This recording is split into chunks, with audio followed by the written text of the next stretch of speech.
Buenos días a todos. Primero que nada, agradecer a la organización de este congreso, el primer congreso de ciencias aplicadas a la farmacia, particularmente al profesor Joao por esta invitación muy importante para mí y creo muy importante para toda la comunidad en este contexto de pandemia, ya que ofrece una oportunidad única para poner en comunicación a la comunidad científica, particularmente de Latinoamérica, vinculada a las ciencias aplicadas a la farmacia. Así que, hecho este agradecimiento, voy a comenzar con mi presentación, que se titula El uso de la microscopía Raman confocal y la difracción de rayos X para la caracterización de formulaciones farmacéuticas. Mi nombre es Ricardo Facio, soy doctor en química, trabajo en la Facultad de Química de la Universidad de la República de Uruguay, particularmente en el Centro Nanomat. El outline o punteo para la charla va a corresponder primero que nada en una introducción de algunos conceptos básicos importantes, porque vamos a hablar de dos técnicas que son muy utilizadas y muy importantes, como decía con anterioridad, para la caracterización de los materiales. Es por ello que vamos a hacer una especie de breve repaso para comenzar y luego vamos a terminar desarrollando una serie de ejemplos bien concretos. Vamos a hablar de estructura cristalina, de cristales y polimorfismo, la difracción de rayos X, para luego pasar a la espectroscopía Raman, la microscopía Raman confocal y los ejemplos como les comenté hoy.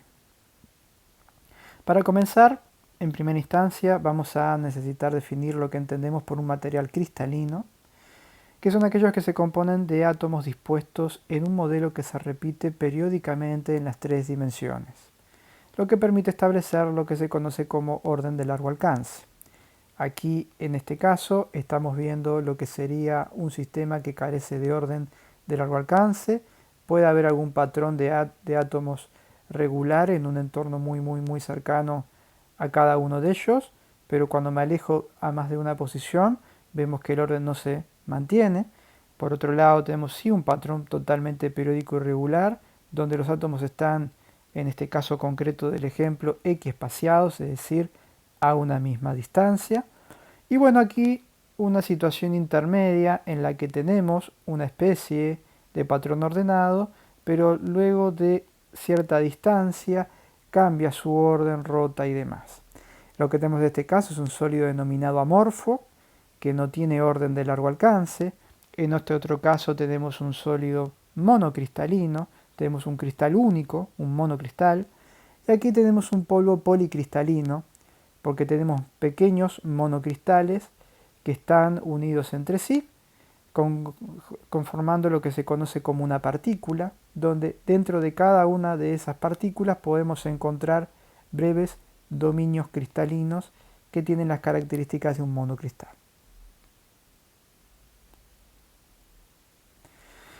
Un poco para ir a una cuestión más formal, eso se hizo simplemente para tratar de dejar una idea un poco más vaga y general de lo que estamos nosotros necesitando definir como cristal, pero si vamos a la referencia de la Unión Internacional de Cristalografía, vemos que básicamente la definición es todo aquello que posee un patrón de difracción, que presenta difracción de rayos X, va a ser denominado cristal. Es por eso que vamos poco a poco adentrándonos a lo que es un patrón de difracción.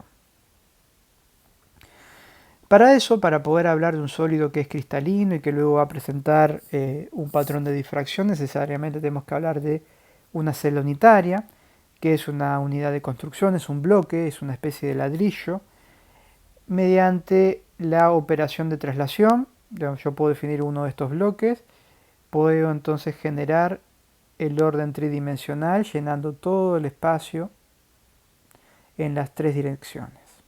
Para ello es necesario definir un paralelepípedo de lados A, B y C y ángulos denominados alfa, beta y gamma. En cualquier patrón cristalino que tenga un orden de largo alcance va a ser posible realizar esa definición. Aquí tenemos simplemente un pictograma una imagen muy bella del autor que bueno, que de alguna manera nos presenta toda una serie de mariposas de distintos colores.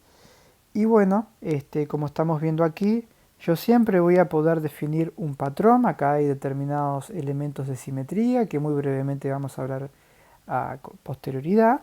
Y bueno, viendo su disposición y cómo se repiten los mismos, podemos encontrar un paralelepípedo que en este caso es un trapecio de estas características que mediante operaciones de traslación a posterioridad, ¿sí? Yo voy a poder definir todo este patrón a lo largo de las tres direcciones de mi cristal. No es necesario hablar de todo el patrón, simplemente el patrón cristalino, a eso me refiero, sino que alcanza con uno de estos bloques para luego mediante operaciones de traslación en las tres direcciones del espacio. Este caso es un ejemplo bidimensional, por lo tanto únicamente lo hacemos en el esquema del slide, ¿sí? Podemos entonces repetir.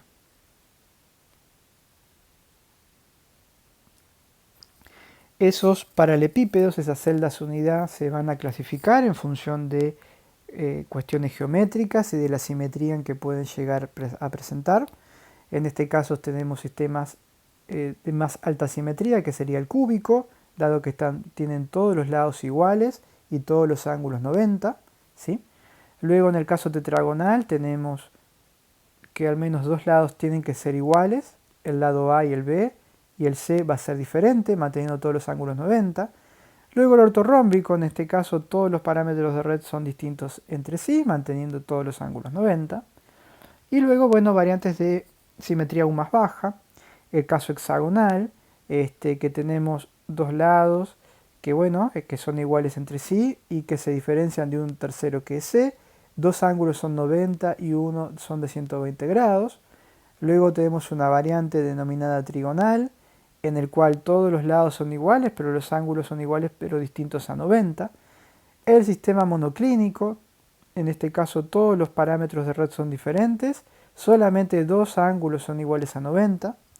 Y finalmente el sistema de más baja simetría, que se lo conoce como sistema triclínico, en el cual todos los parámetros de red son distintos entre sí y todos los ángulos son diferentes entre sí.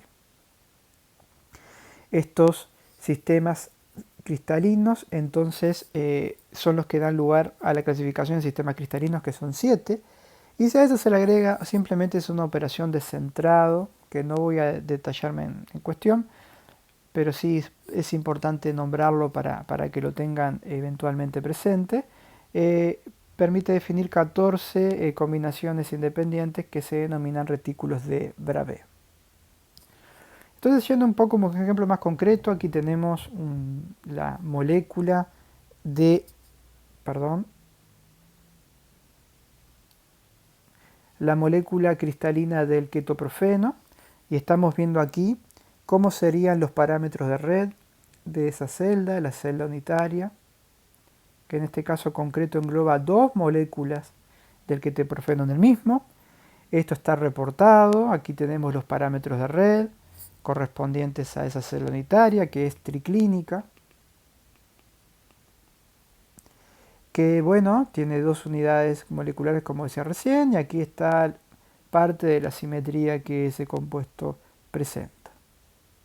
O sea, esto está bastante bien reportado.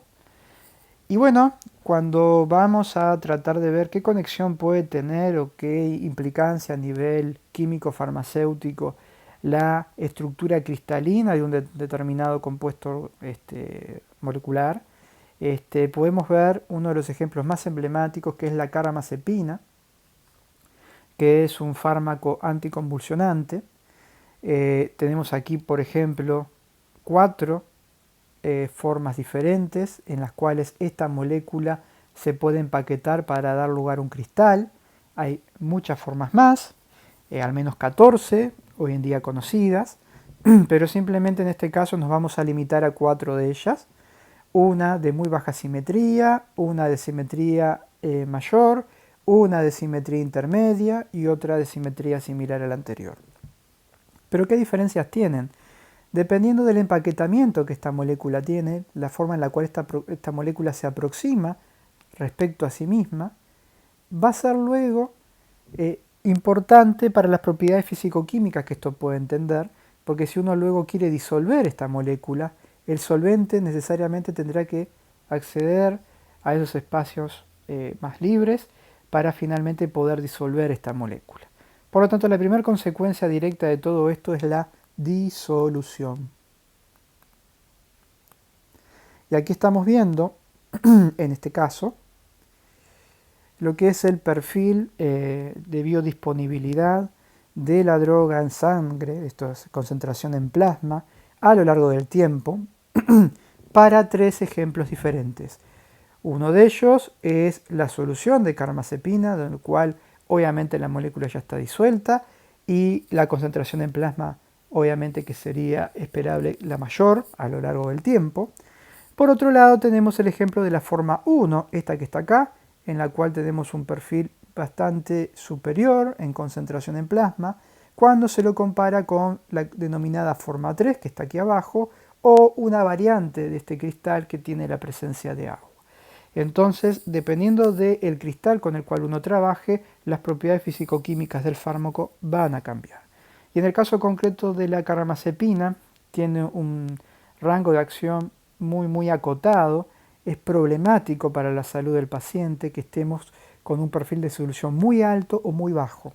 Porque si es muy bajo, obviamente no va a tener el efecto farmacológico que se pretende para el activo, pero por otra parte, si la carbamazepina alcanza concentraciones en plasma muy elevados, tiene un efecto tóxico que también puede ser complicado.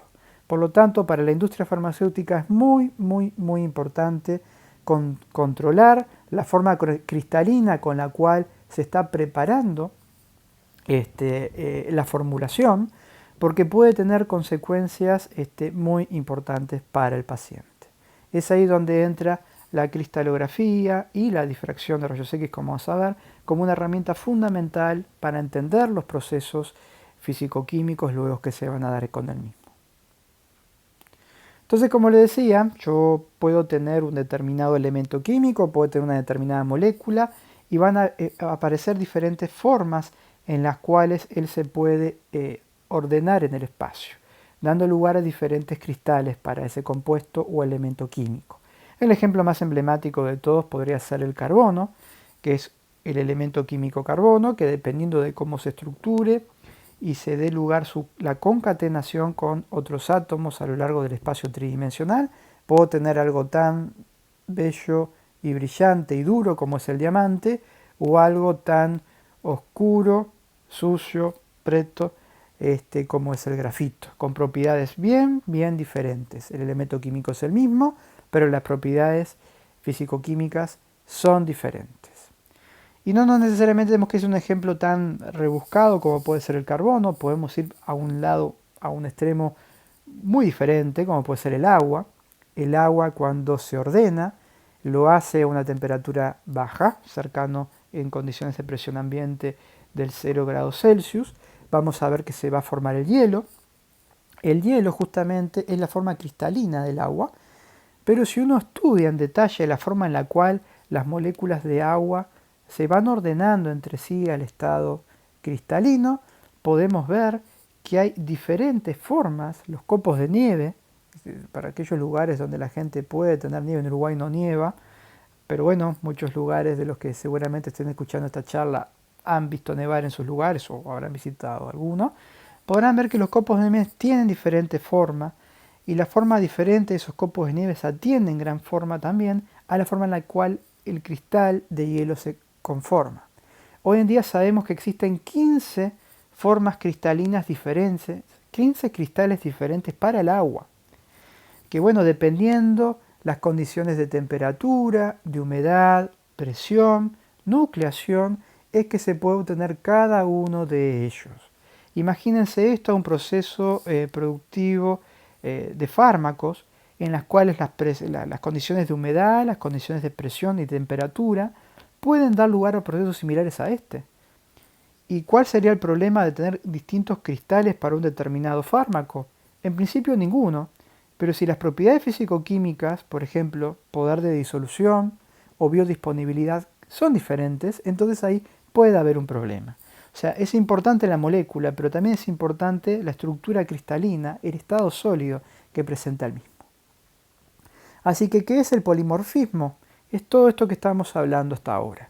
Cuando una sustancia tiene la habilidad de aparecer bajo distintas formas cristalinas, se dice entonces que esta sustancia presenta polimorfismo.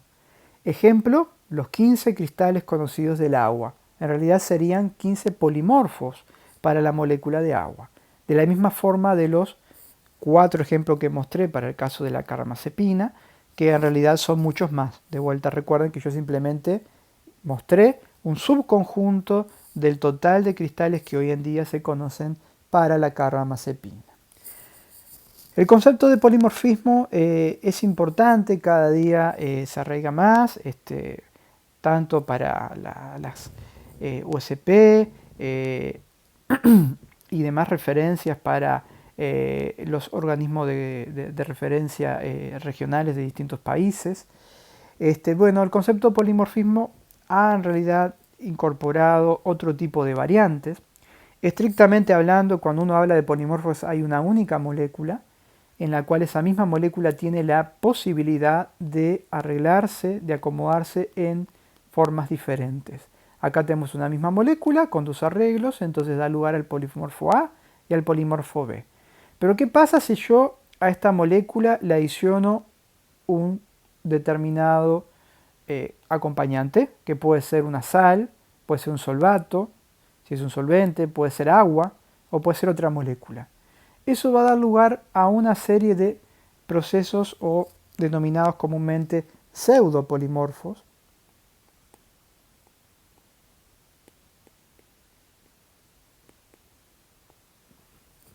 porque estrictamente hablando hay más de una molécula en el cristal.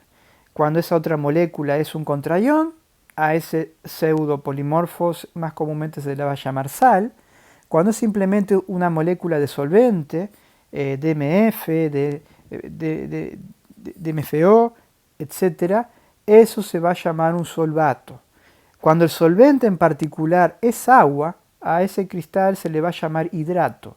Y si es una molécula un poco más compleja, que no es un contraión, que no es un solvente, que no es agua, entonces ella se va a llamar un cocristal. ¿Tá? Así que el concepto de polimorfismo es extendido justamente porque este tipo de variantes también trae propiedades importantes fisicoquímicas para caracterizar mi material. ¿Tá? Así que esto es simplemente un esquema ahora para ejemplificar cada una de estas situaciones que estamos viendo. El concepto polimorfo más ortodoxo, más correcto de denominar, teniendo en cuenta lo que acabo de mencionar. Luego, en el caso de los solvatos, otro tipo de solvente incorporado.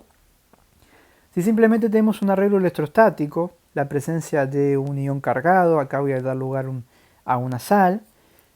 Bueno, mi molécula principal con otra diferente, voy a dar lugar a un cocristal. Y si no hay orden, voy a tener un sólido denominado amorfo.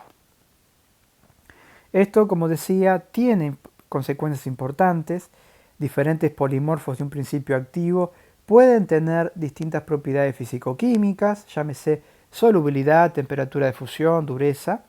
Estas propiedades afectan directamente el proceso de obtención, manufactura de activo, así como su estabilidad, disolución, biodisponibilidad como producto final. Por tal motivo, el polimorfo en fármacos puede afectar la calidad, eficacia y seguridad de un producto farmacéutico, y esto es algo que la FDA desde hace mucho tiempo viene llevando adelante, en particular mediante las ANDAs, Pharmaceutical Solid Polymorphism, Chemistry, Manufacturing and Control Information Guidance for Industry. Ya desde el año 2000 se están generando estas guías que son referencia para nosotros para conocer las cuestiones que tienen que ser cuidadas durante los procesos de obtención.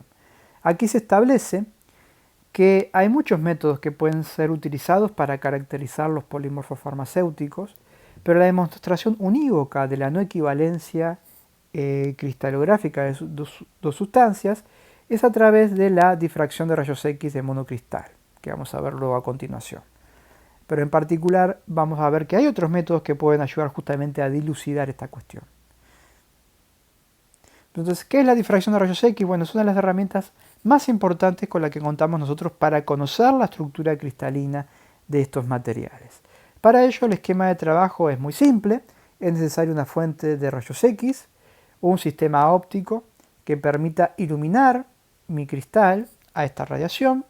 Si mi material es cristalino, estamos aquí viendo un ejemplo de lo que sería el cloruro de sodio, la sal, vamos a obtener lo que se conoce como un patrón de difracción, una serie de arreglos de puntos que va a guardar información acerca de la estructura cristalina de mi cristal. Uno puede entenderse como que el patrón de difracción es una especie de estrellas en la bóveda celeste un día de noche, donde en cada una de las direcciones del espacio hay un punto que tiene información importante sobre la estructura cristalina. Pero ¿qué pasa en la mayoría de los casos? Pensando en un fármaco, no hay un único cristal, no hay un pequeño cristal de azúcar o de sal que uno lo puede rápidamente visualizar. Por lo general uno tiene un polvo, un PO. Y bueno, ¿qué características eso tiene? Es como, bueno, tener la posibilidad de que la difracción, si yo lo ilumino en unos rayos X, cada uno de estos pequeños cristalitos va a dar lugar a esa serie de arreglo de puntos, como veíamos en la bóveda celeste. Entonces, cuando uno pasa de un cristal único en un proceso de difracción a un sistema cristalino con muchos cristalitos, con un polvo cristalino, no hay un arreglo de puntos, sino que hay una serie de aros, es como una foto estroboscópica, esas fotos que se sacan con una cámara que mantiene el obturador abierto durante un periodo prolongado de tiempo. Entonces, cada cristal en distintas direcciones del espacio va a contribuir a la difracción y voy a perder el arreglo de puntos para mantener un arreglo de aros, como estamos viendo aquí. Esto es lo que sería una difracción de un polvo policristalino. Para este tipo de materiales policristalinos tenemos difractómetros de estas características. Esto es una foto aquí de nuestro jefe de grupo que está presentando allá hace mucho tiempo ya, en el año 2008, cuando instalamos un equipo Rigaku comprado una empresa brasilera. La fabricante es japonés, pero el representante para Mercosur está en San Pablo, la empresa Dairix, que ganó el concurso. Bueno, en ese lugar es donde se aloja la muestra. Aquí tenemos la fuente de rayos X que ilumina a mis cristales y luego los voy a colectar aquí en este detector. Así que la técnica desde el punto de vista operativo es muy simple, no voy a entrar en mayores detalles, pero básicamente lo que vamos a hacer es con el haz de rayos X iluminar la muestra y vamos a colectar los fotones, esos rayos X dispersados, y vamos a obtener algo que tiene esta forma, que se conoce como patrón de difracción. El patrón de difracción va a tener una línea de base y una serie de picos que son por lo general muy finos, bien definidos, ¿sí? Donde cada lugar donde va a aparecer un pico va a estar directamente atribuido a la celda unidad del cristal que estábamos viendo hoy. Las intensidades de cada uno de esos picos están directamente afectados por la densidad electrónica, es decir, qué átomos están dentro de mi celda unitaria. Además, hay otro tipo de información que se puede extraer del patrón de difracción en función del ancho de estos picos. Si los picos son anchos, entonces los tamaños de cristalita son pequeños. Si los picos son muy finos, el tamaño de cristalita que uno espera son muy grandes. Es decir, hay mucha información que está guardada dentro del patrón de difracción. Pero la más importante es esta que estaba marcando aquí. Del lugar donde aparecen los picos, yo puedo inferir datos acerca de la geometría de mi celda unidad y de la intensidad de cada uno de estos picos, de cómo ella está llena. Por tanto, esto provee una herramienta cualitativa fundamental, porque dos sustancias que tengan distintos cristales, distintas celdas unidad, van a tener diferentes patrones de difracción. Ahora, si casualmente hay una sustancia que tiene una celda unidad de determinados parámetros y hay otra sustancia que tiene una celda unidad similar, bueno, si las moléculas son distintas, el contenido va a ser diferente, las intensidades van a ser diferentes también. Por lo tanto, lo que estamos diciendo aquí es que una sustancia tiene que tener un cristal, un patrón de difracción único. Por lo tanto, la difracción de rayos X se puede considerar como una huella digital de un compuesto. Así que hay mucha información que yo puedo sacar del patrón de difracción. No voy a detallar mucho más de lo que acabo de decir. Es una huella digital para identificar un cristal. Por ende, una huella digital para identificar un polimorfo cristalino. Refiriéndonos al caso de la carbamazepina, podemos ver aquí las distintas formas cristalinas que vimos hoy. Eran cristales diferentes, por tanto, van a tener un patrón de difracción que es diferente. Tiene que ser diferente, porque la célula unitaria era diferente en cada uno de estos casos. Por lo tanto, la difracción son los ojos para poder ver las diferencias en la estructura cristalina de estos materiales. ¿Cuán sensible es esto? Simplemente para que tengan una idea de cuánto tiene que ser de diferente una célula unidad para que la difracción la pueda diferenciar. Vean aquí un ejemplo muy sencillo, un cristal de aluminio y un cristal de paladio, que se diferencian en los parámetros de celda en menos de 0.24 Armstrong. Miremos el patrón de difracción en este caso. Lo que es en rojo, el paladio, y en amarillo, el aluminio. Los picos están bien diferentes.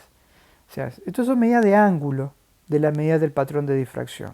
Así que 0.24 Armstrong puede dar lugar a varias decenas de grados de diferencia del patrón de difracción. O sea, la difracción de rayos X es una técnica muy sensible para conocer, medir, considerar diferentes variaciones en celdas cristalinas de distintos materiales.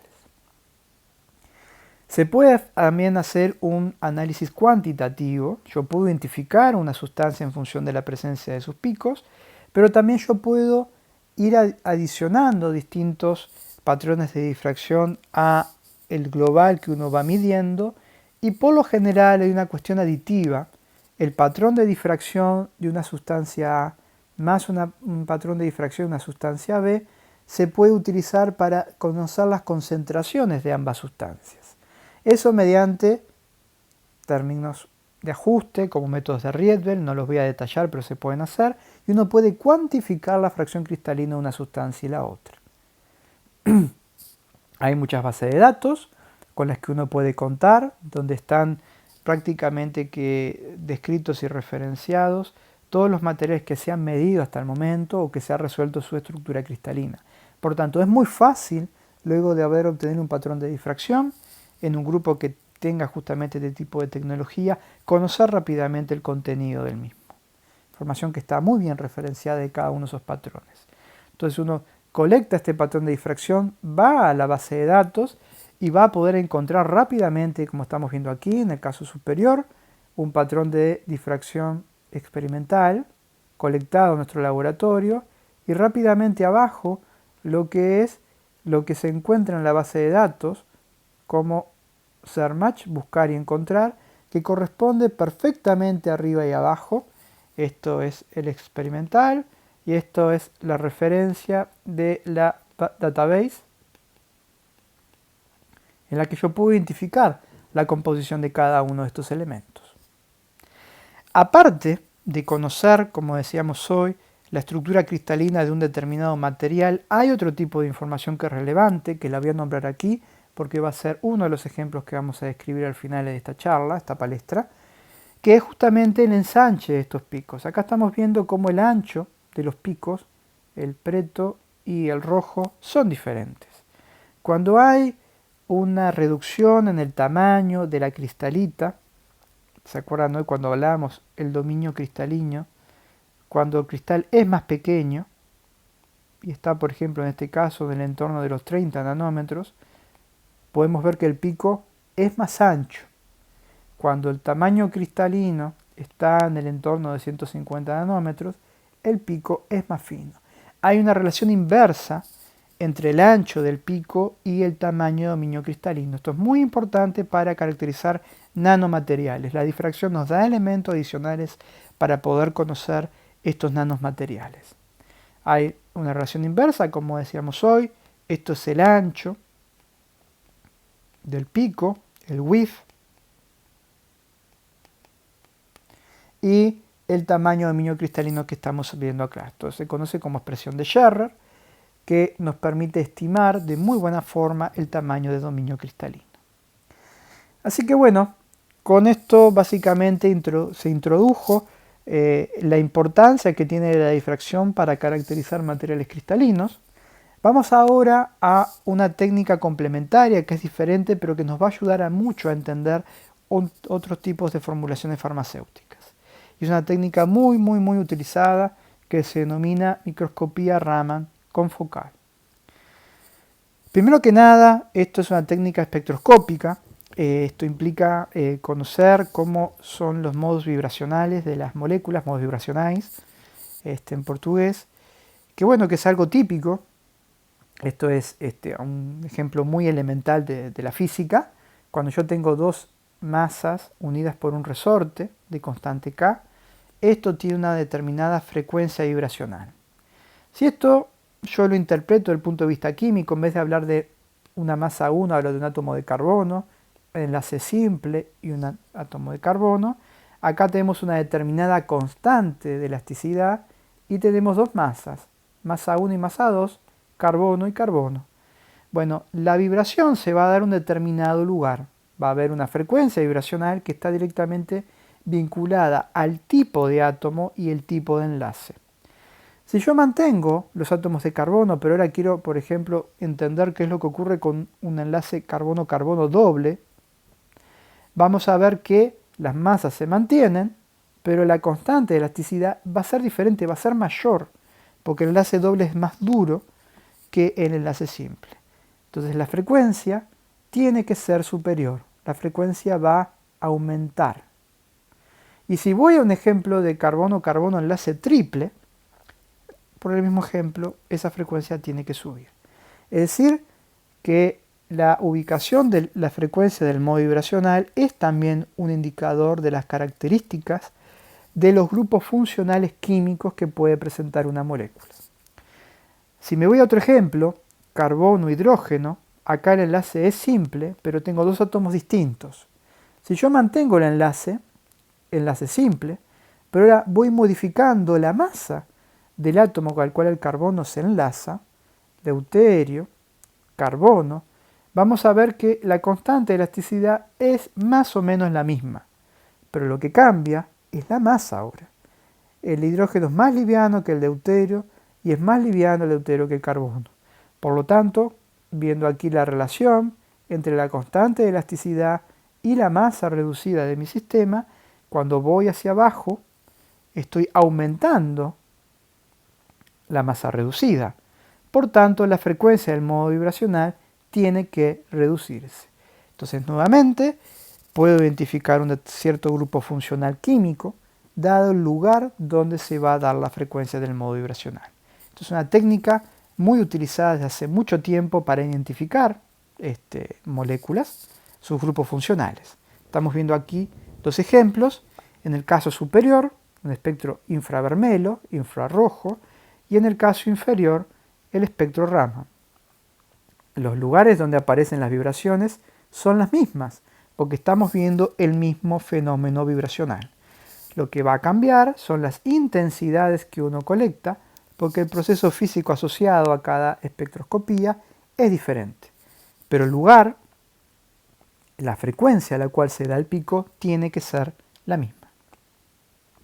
Entonces, la forma en la cual se colecta un espectro infravermelho es hacer un barrido de una onda electromagnética donde se mide la absorción de mi compuesto mediante el proceso de irradiación. Por otro lado, la medida del espectro Raman es diferente. Lo que tengo son fotons que van a impactar a la molécula, la van a dejar vibrando y por el propio proceso de transferencia de energía, si el fotón da energía a la molécula, él va a salir con una energía más baja. Si él entra más verde, en términos de longitud de onda, va a salir más rojo. Y así sucesivamente. Entonces son procesos muy interesantes, pero se dan por mecanismos diferentes. Pero la vibración siempre tiene que ser la misma. Lo que es importante para que un determinado modo vibracional sea infravermelho activo o Raman activo, va a ser un poco diferente. Lo que tiene que cambiar en el caso de infravermelho es el momento dipolar. Acá, como estamos viendo, una molécula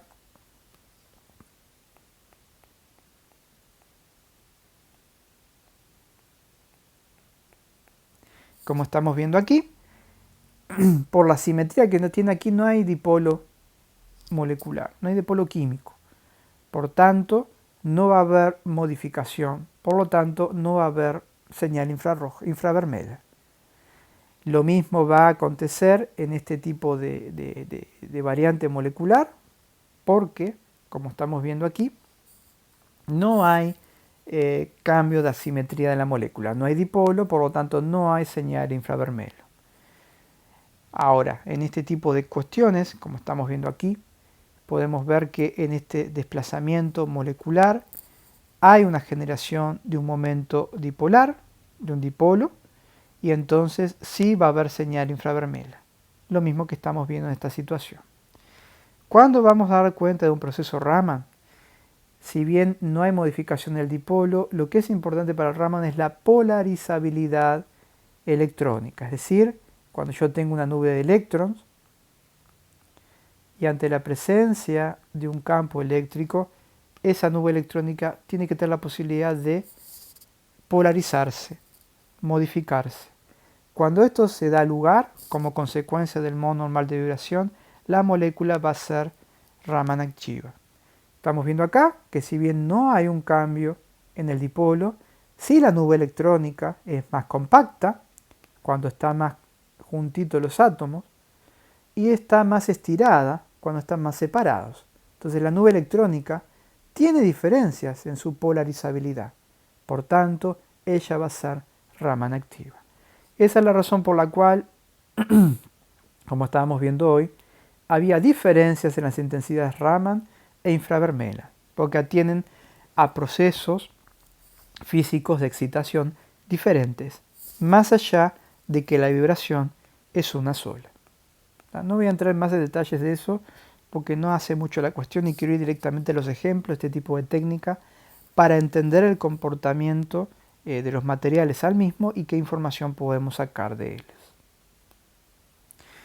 Este fenómeno Raman, en el cual yo excito una molécula con un fotón de una cierta energía y como consecuencia de ese proceso la molécula puede absorber energía, entonces el fotón va a salir con energía más baja, o eventualmente la molécula ya estaba vibrando y cuando llega este fotón, el fotón recibe de la molécula parte de esa energía vibracional, el fotón va a salir con energía mayor. O sea que dependiendo si el proceso es de absorción de energía o de liberación de energía, el proceso se llama Stokes o anti-Stokes.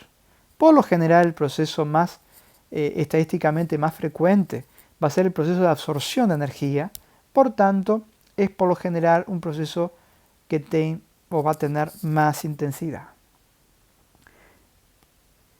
En el caso concreto de este tipo de proceso fue teóricamente predicho en el año 23 por Smickel y fue luego experimentalmente descubierto por Raman en el año 28, lo cual dio lugar al Premio Nobel de Física desde ese tiempo. Es un proceso muy importante. Lo que hay que tener en cuenta es que de muchos de esos fotones que van a impactar a la molécula, solo 1 millón, de cada millón de fotones que llegan a la muestra, solo 1 millón va a dispensar Raman. Por lo tanto, es necesario trabajar con láseres, porque utilizamos muchos fotones para poder colectar una buena cantidad de fotones Raman. Es eso la razón por la cual la radiación siempre se hace con un láser que impacta en la muestra y luego finalmente se lo lleva a un espectrómetro para colectar justamente la frecuencia y la longitud de onda de esos fotones colectados. Eso da lugar a un espectro de estas características, vamos a colectar los modos vibracionales y van a ser información fundamental para caracterizar los grupos funcionales químicos de esas moléculas. Así que el Raman nos va a permitir a nosotros conocer la naturaleza química de nuestros materiales. Tenemos acá un ejemplo bien claro, similar, en el caso de la molécula de paracetamol, otro fármaco importante. ¿Cómo poder identificar cada uno de estos? Hay tablas donde uno puede saber en qué región están ciertos grupos funcionales y si es Raman activo importante o infrarrojo activo importante, y así de alguna manera conocer y rápidamente identificar los grupos funcionales de mi molécula. Cuando todo eso falla, no hay mucha información, existen herramientas computacionales para calcular, cuánticas computacionales para calcular este ejemplo. Acá estamos hablando de una molécula de la que vamos a hablar al final en los ejemplos prácticos de esta palestra, en el cual nuestro grupo que hace simulación computacional simuló el espectro infravermelo y el espectro Raman para una molécula de un antelmíntico febendazol. ¿Sí? Así que cuando todo lo anterior falla, es aún posible obtener teóricamente cuáles son los grupos funcionales y cómo es la señal de absorción infrarroja, infravermelo y cómo es la señal de intensidad Raman para cada uno de estos picos. Microscopía. ¿Por qué voy a hablar de microscopía? Bueno, porque en realidad el título de esta palestra es Microscopía Raman. O sea, es algo más allá de la espectroscopía Raman convencional. Está acoplada a un microscopio. ¿Por qué es importante acoplar un microscopio? Porque a nosotros nos va a permitir saber en cada uno de los puntos de mi muestra qué espectro Raman la muestra presenta. O sea, no voy a sacar un espectro Raman de una pellet, de una región importante de un fármaco. Voy a intentar realizar un espectro Raman en una porción muy reducida de la misma, como una especie de microscopio. Un microscopio que no solamente va a mirar formas, va a mirar luz, va a colectar espectros y voy a poder conocer a nivel microscópico y casi nanoscópico el espectro Raman localizado en mi muestra. Nosotros sabemos que estamos acotados con el tamaño y las dimensiones que podemos llegar a colectar con un microscopio por la difracción. Eso se conoce como teoría de AB. Si estoy utilizando luz natural y simplificamos nuestro efecto electromagnético al espectro visible, cerca de unos 600 nanómetros, vamos a poder discernir mediante microscopía algo que va a ser próximo a 600 dividido 2, es decir, 300 nanómetros. Con mi microscopio óptico voy a poder resolver objetos que estén a distancias superiores a 300 nanómetros. Si no, ¿qué va a acontecer? No voy a poder ver nada, voy a ver solamente un único punto, un único puntico que va a representar la totalidad de mi sistema. O sea, no voy a conseguir una resolución adecuada para ver objetos que estén por debajo de una separación de 300 nanómetros. Eso en microscopía, además, se puede mejorar mucho cuando uno trabaja con un microscopio denominado confocal. ¿Qué es un microscopio confocal? Un microscopio común y corriente, que va a tener una luz, que va a tener una serie de objetivos ópticos, que va a focalizar la luz en mi muestra y luego la va a recomponer. Cuando yo hago una medida convencional voy a obtener una foto de estas características, pero si yo coloco aquí abajo un obturador, un pinhole, un buraco en una placa, voy a poder filtrar la luz y únicamente dejar aquella que está focalizada a un determinado plano, denominado plano focal. ¿Qué consigo con esto? Mayor resolución. Y si yo aumento o reduzco la altura de mi muestra, voy a poder estar sacando información más arriba o más abajo de la misma. Por lo tanto, voy a poder obtener información tridimensional. ¿Qué pasa cuando yo junto la espectroscopía Raman con la microscopía confocal? Bueno, voy a poder tener una microscopía, pero en cada uno de estos píxeles voy a poder colectar un espectro. Entonces, más allá, como decía hoy, de tener un píxel con luz, con color, con intensidad, voy a tener un píxel con un espectro. Y en ese espectro yo puedo ir a buscar información. Por ejemplo, esto que está aquí es una señal de stretching carbono-hidrógeno. Es la vibración carbono-hidrógeno que es muy importante, por ejemplo, para reservorios grasos, ácidos grasos. Lo que estamos viendo ahí es una célula epitelial en la cual estaríamos viendo que en este punto, en este punto, en este punto y en este punto, este pico es muy intenso.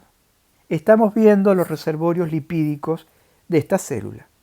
Por tanto, yo puedo utilizar la espectroscopía Raman confocal para hacer identificación química, topográfica, hacer una imagenología 3D con sensibilidad química.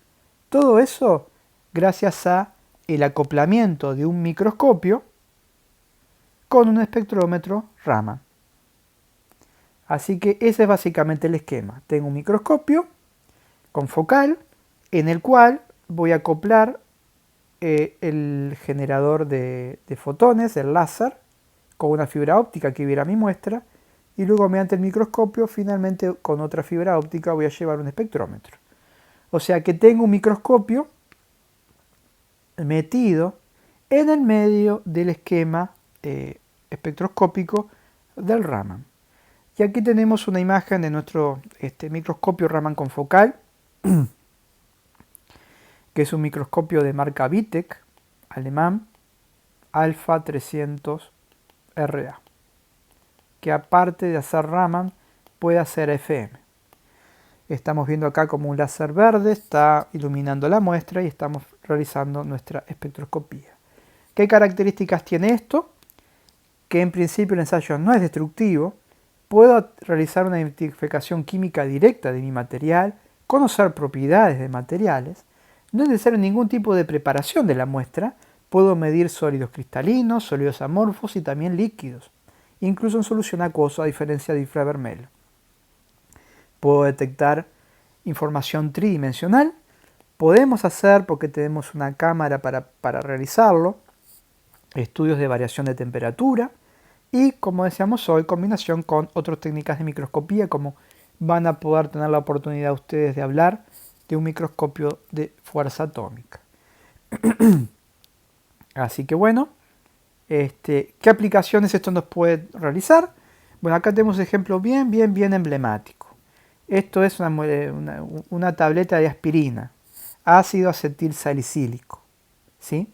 Entonces estamos colectando una imagen, haciendo un barrido con el microscopio en cada punto, cada píxel de esta microscopía óptica, Agenchi colecta un espectro. Y luego en ese espectro uno puede ir a buscar un determinado activo, acá en rojo, en vermelho, en azul y en verde están un principio activo, otro principio activo farmacéutico y finalmente el excipiente. Entonces yo luego puedo ir a buscar dónde en mi muestra están cada uno de estos compuestos y puedo reconstruir entonces el mapa topográfico químico de mi material, conocer cuán buena es la distribución de un fármaco con su excipiente en la formulación final. Puedo, por ejemplo, también hacer un estudio de crema de manos, body lotion en este caso, que es una mezcla coloidal de aceite y agua.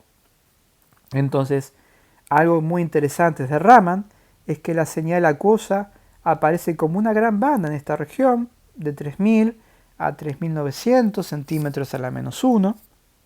Luego tengo el famoso stretching CH, que ya vimos hoy, que es algo típico de las soluciones oleaginosas. Entonces yo puedo, luego de haber colectado el Raman, habiendo colectado un píxel en cada uno de esos lugares, saber en qué lugar es más intenso este pico, el pico CH, que está aquí, aquí, aquí, aquí, ¿sí? Ahora, luego puedo hacer lo mismo. ¿Dónde es más intenso la banda asociada al agua? Va a ser en toda esta parte más amarilla y es mucho más baja aquí. Como pueden ver, la imagen de la fase oleaginosa, de aceite, versus la fase más acuosa, son imágenes complementarias. Estamos visualizando la distribución coloidal del aceite en la solución, en la crema de manos. Esto se obtiene en básicamente muy poco tiempo. Esto se colecta aproximadamente en 15 minutos o menos. Son 32.400 espectros, ¿tá? Con lo cual uno puede reconstituir la imagen. Y esto, si uno logra finalmente hacer un barrido más arriba, más abajo, más abajo, más abajo, uno puede llegar a dar lugar a una reconstrucción tridimensional, que es lo que el confocal permite hacer. Así que bueno, estas son las características más importantes de la microscopía Raman confocal para llevar adelante la caracterización de materiales.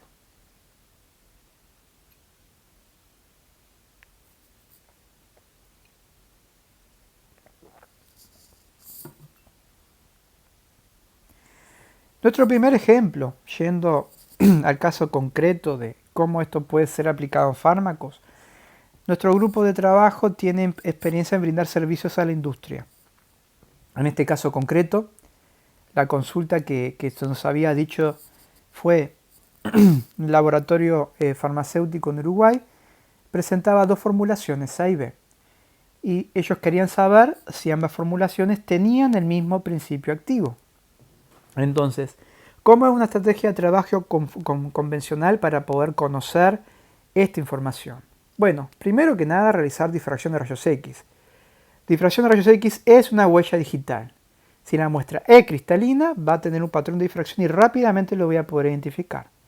Y luego, si quiero saber cómo se distribuyen el principio activo y el excipiente, entonces va a ser muy importante para nosotros hacer Raman para conocer su distribución. Eso es lo que nosotros, por ejemplo, realizamos como estudio comparativo. La primera prueba. El laboratorio dio para nos a materia prima, que está aquí en preto, su diagrama, una sustancia cristalina en principio, ¿sí? Y luego nosotros en nuestro grupo de trabajo medimos las dos formulaciones, formulación A y formulación B. Lo que se puede ver aquí rápidamente es que tanto la curva vermelha como la curva verde no tiene los picos correspondientes a la curva preta. Entonces, ¿qué acontece aquí? Pueden haber dos opciones. Una es que las formulaciones no tienen el principio activo. La otra es que tengan el principio activo, pero esté al estado amorfo y no sea un cristal. Entonces, ahí la difracción no puede dar esa respuesta, porque dada la ausencia de la señal del fármaco que es cristalino, no se podía responder esa pregunta. Es por eso que luego nosotros realizamos una medida Raman confocal, porque al Raman no le importa si la muestra es cristalina o es amorfa. Si la muestra es cristalina, va a tener una señal Raman muy similar a que si la muestra es amorfa. Entonces nosotros colectamos el espectro Raman de la materia prima, en lo que se había visto en este espectro vermelho y verde, en realidad, por difracción, pudimos identificar quiénes eran los componentes que contribuían de forma cristalina a dicho espectro. Y eran dos variantes del manitol, un excipiente muy común utilizado en la industria, con dos fases, fase delta y fase beta, que son las diferencias que se ven aquí en verde y en vermelho. Así que nosotros ya sabíamos que tenía que haber manitol, el excipiente, que está viendo aquí en azul y está viéndose aquí en verde. Y la materia prima, nosotros la colectamos porque teníamos de referencia. Y la fuimos a buscar cada uno de estos componentes a el espectro de microscopía Raman. Y como pueden ver aquí, hay una región en rojo, o sea, está el activo farmacéutico, está el verde el manitol y está en azul también el manitol. O sea, pudimos identificar la presencia del activo. No es cristalino. Seguramente mediante el proceso de formulación, este se convierte en un sólido amorfo, que se disuelve más, como puede verse aquí, próximo a el delta manitol. Es mucho más común visualizar la zona vermelha junto a la verde, o sea, la materia prima, con el delta manitol, que con la parte azul. Entonces, en este caso pudimos dar a la industria farmacéutica una buena respuesta. Confirmamos la presencia del activo y además dimos como información que el excipiente tiene la presencia de dos formas cristalinas, una especie de polimorfismo en el excipiente. Así que esas son las conclusiones más generales y cómo podemos utilizar estas dos técnicas para identificar y conocer una determinada formulación farmacéutica. Vamos ahora a hablar nuestro segundo ejemplo, que esto es algo más realizado a nivel de investigación. Esto es una tesis de doctorado de una estudiante que vamos a conocer al final de la palestra, Elisa Melián, que está haciendo un doctorado conjunto en el laboratorio nuestro de Centro Nanomat de Facultad de Química y el laboratorio de farmacología también de la Facultad de Química. Nosotros estábamos buscando mejorar las condiciones físico-químicas de una molécula muy importante y sus variantes, denominado febendazol, que es un antihelmíntico. Se utiliza de forma muy importante en la industria veterinaria para control de helmintos, gusanos. Entonces, bueno, hay un interés importante de mejorar su disolución porque es muy difícil de disolverlo en solución acuosa. Entonces, la estrategia es tratar de buscar formulaciones de febendazol con un excipiente, en este caso es poloxamer. ¿Qué hicimos nosotros? Intentamos realizar una mezcla física, mezclar los PO de ambas sustancias para ver si de alguna manera, reduciendo el tamaño de la partícula del febendazol en conjunto con el poloxamer, las propiedades físico-químicas cambiaban, mejoraban. Hicimos una variante, calentamos esa mezcla para fundir el poloxamer y mejorar entonces la distribución del activo en esa formulación. Así que la primera estrategia en este trabajo es eso, realizar una mezcla física de ambos, de un activo y un excipiente, y luego realizar una dispersión sólida del mismo, elevando la temperatura. Lo primero que fuimos a hacer es difracción de rayos X para ver si algo cambiaba. Dado que estábamos haciendo un tratamiento térmico, existía la posibilidad de que el fármaco, el febendazol, se disolviera y por tanto pasara al estado amorfo. Eso no aconteció. Podemos ver aquí en los patrones de difracción que los picos del febendazol se mantienen siempre. Los podemos ver aquí, en este caso. Y pudimos determinar mediante una técnica que no es importante comentar aquí, una técnica de estándar interno, de calcular la cristalinidad de estas muestras. Vimos que tanto en el proceso de mezcla física como dispersión sólida, la cristalinidad del activo farmacéutico no cambia. Lo que cambió fue la cristalinidad del excipiente, del poloxamer. Eso dio lugar a una mejora importante de los poderes de disolución. Vimos aquí, luego a ver qué características tenían del punto de vista de la formulación, la distribución, en este caso, del poloxamer, del excipiente respecto al activo. Cuando uno tiene una mezcla física, uno mezcla los POs, no es una técnica muy eficiente para reducir tamaño y lograr una buena homogeneidad. Estamos viendo que rangos por encima del micrométrico se encuentran grandes tamaños de partícula para el excipiente y grandes tamaños de partícula para el febendazol. Esto es algo muy fácil de hacer con Raman. Yo voy a buscar una señal característica representativa del poloxamer y la imagen Raman me va a decir dónde es más importante esa señal. Así que ahí estamos viendo en amarillo dónde es más rica la muestra en poloxamer. Puedo hacer lo mismo para la molécula del activo farmacéutico, en este caso del febendazol. Elijo un pico, por ejemplo, y voy a buscar dónde es más intenso él. Podemos ver aquí que en esta región tenemos más presencia entonces del activo farmacéutico. Y estas dos imágenes son imágenes complementarias. Así que estamos verificando una pobre dispersión de materiales para la mezcla física.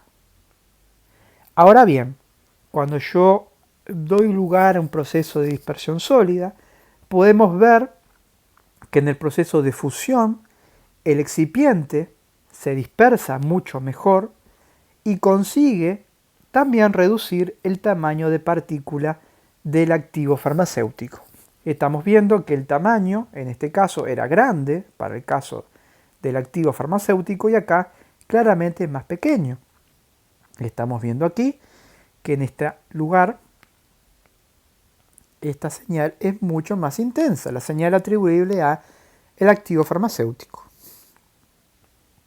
Mientras que cuando voy a buscar otra banda vibracional del espectro, es más intensa en otro lugar de la muestra.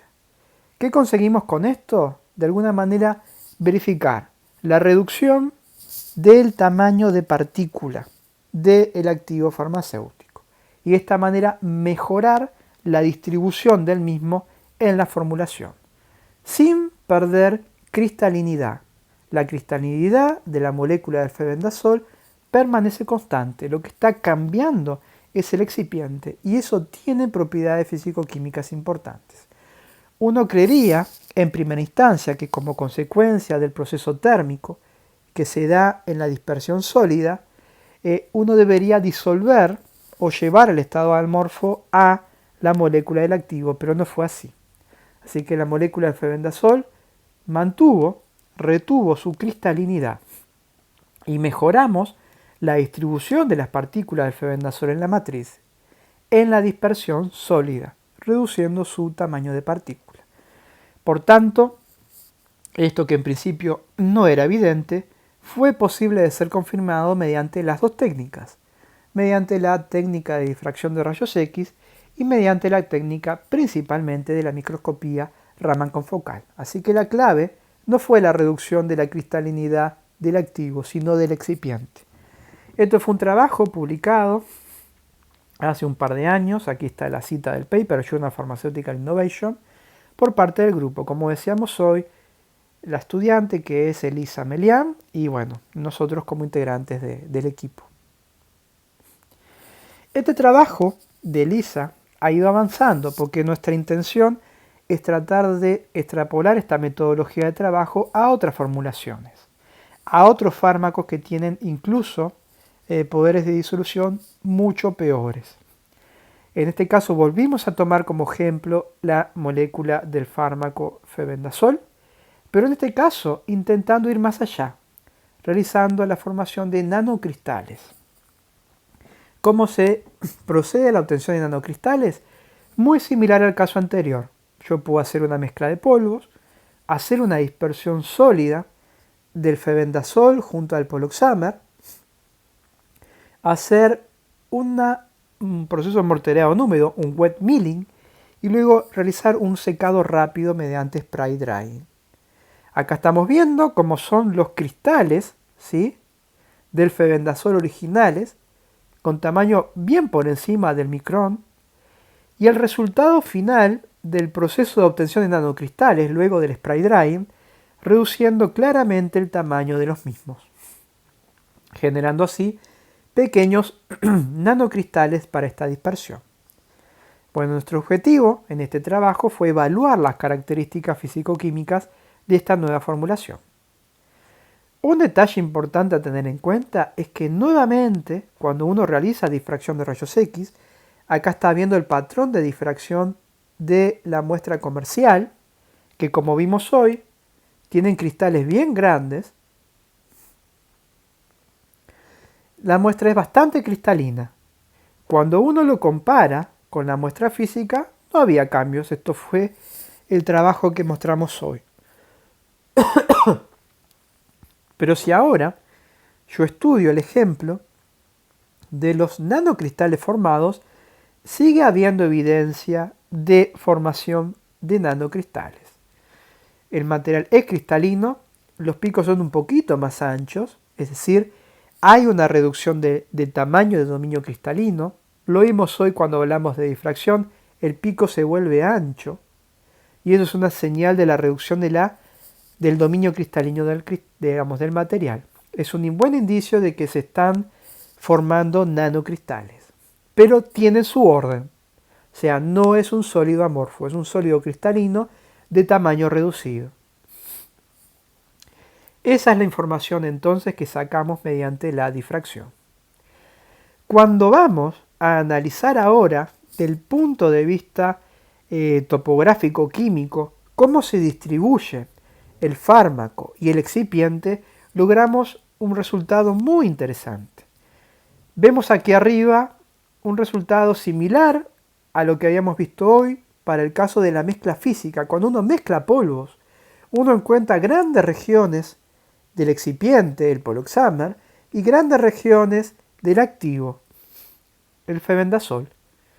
Pero cuando voy a analizar la dispersión del nanocristal, podemos ver que no es fácil distinguir dónde está el poloxamer y dónde está el febendazol.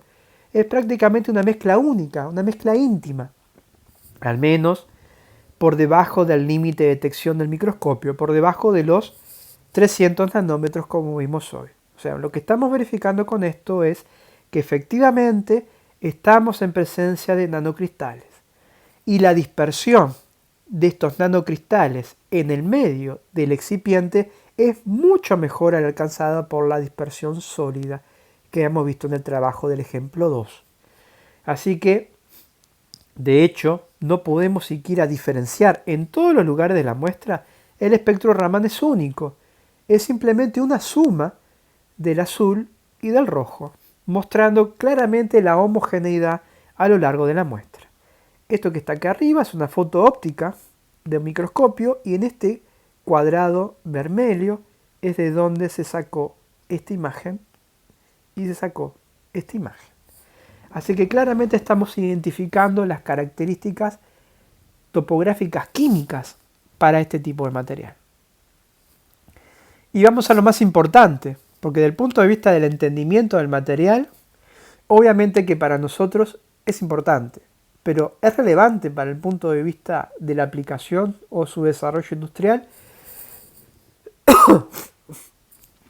Podemos ver aquí que cuando uno realiza un test de disolución, aquí abajo estamos viendo lo que es la curva del perfil de disolución in vitro para el febendazol solo, el activo sin formulación.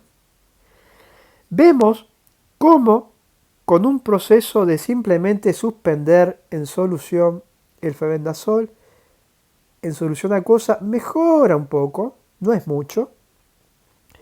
Cuando realizo la mezcla física, la mezcla de polvos, y se morterea, la mejora es marginal, es buena, pero no es tan buena. Pero cuando trabajo con los nanocristales, miren lo que acontece ahora. Rápidamente consigo prácticamente que el tope de saturación en la curva de disolución. O sea que hay una remarcada mejora en el perfil de disolución de estos nanocristales. Así que bueno, lo importante de esto es que más allá de entender lo que ocurre, hemos logrado mejorar un montón. Acá podemos ver una imagen que demuestra eso. Cómo se disuelven los nanocristales en comparación con la mezcla física y en comparación con la muestra comercial. La muestra comercial prácticamente no se disuelve. La mezcla física es un poco mejor, es una mejora marginal, pero el nanocristal claramente se distribuye mejor.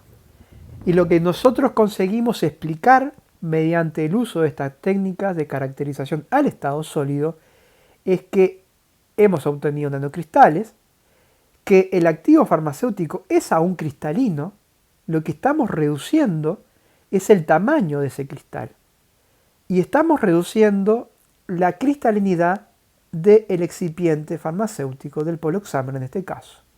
Y hemos conseguido prácticamente una excelente dispersión del activo farmacéutico en el excipiente trabajado. Y todo esto explica la mejora en el poder de disolución de nuestro fármaco.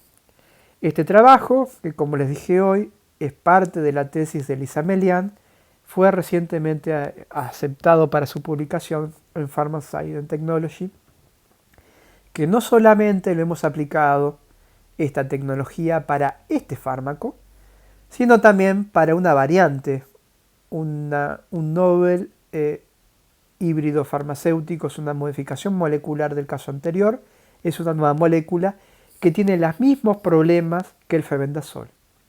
Y hemos conseguido con éxito también mejorar su formulación. Voy a agradecer ahora a nuestro grupo de trabajo colaborador, Estamos aquí mostrando a Laura Domínguez, que es la otra directora de tesis de Elisa Melián, que es la que ha desarrollado todo este trabajo en el marco de su tesis que se está realizando en cotutela con la doctora Laura Domínguez y el doctor Santiago Palma de la Universidad Nacional de Córdoba, que no aparece aquí en la foto. Deseo agradecer también a mi grupo de trabajo en la Facultad de Química, en el Centro Nanomat, donde contamos con las herramientas de difracción de rayos X y microscopía Raman confocal, y en donde el que también Elisa está realizando de forma compartida su trabajo de tesis. Y bueno, finalmente agradecer nuevamente al Congreso por esta oportunidad muy importante para poder contar el trabajo que venimos desarrollando y pudiendo explicar y de alguna manera concientizar de la importancia de las técnicas de caracterización del estado sólido para entender procesos tecnológicos muy importantes para la industria farmacéutica que nos permiten hacer nuevos desarrollos y entender, que para mí es lo más importante de recalcar, entender por qué ocurren los mismos. Así que muchas gracias a todos por su atención.